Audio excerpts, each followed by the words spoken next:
Minnesota Landscape Arboretum. And we saw the berries behind you that attract birds. Yeah. And that's important in the wintertime.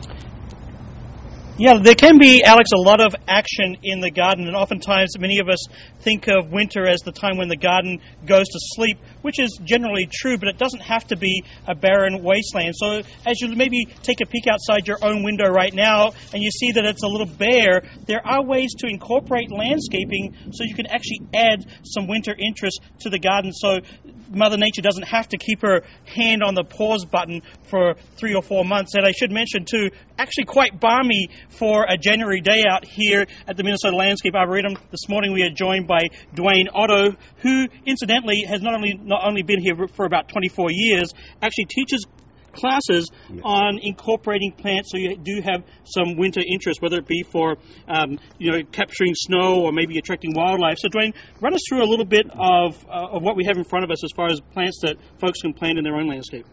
We have emerald carousel barberry here. It has nice berries and retain its berries all winter. We have white pine. Okay. We have oak.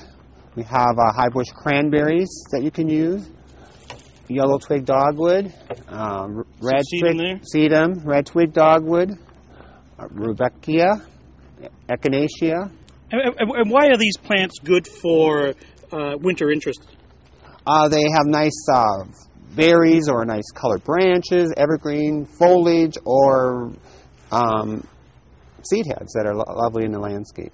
Now, Duane, you do a lot of containers, and behind us is some great examples of containers. And I guess a lot of folks will think of them oftentimes as more of a Christmas or a holiday use, but you kind of have a different spin on that. Yes, I like to have it as an all-season winter container that's useful from November through March.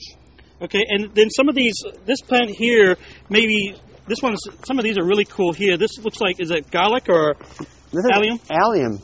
From white alliums that we have in the garden. These produce beautiful seed heads, and they work nicely in containers or in the garden. And if you're going to put some design together or maybe create a pot or incorporate it into the landscape, what are some of the tricks, or how do you design a container? I design a container with several different evergreen bough types. So it could be pine, it could be spruce, it could be Japanese yew, or even juniper, and I do a combination of that. Then I add colored branches such as dogwood, and then I add leaves from oak trees and berries from high bush cranberry, and other floral things like ornamental grasses that have strong stems, and maybe dock from the wild, and that's what I do. Now, ornamental grasses are actually one of my favorites for the winter landscape. They it not only looks great when some snow lands on them, they also create some movement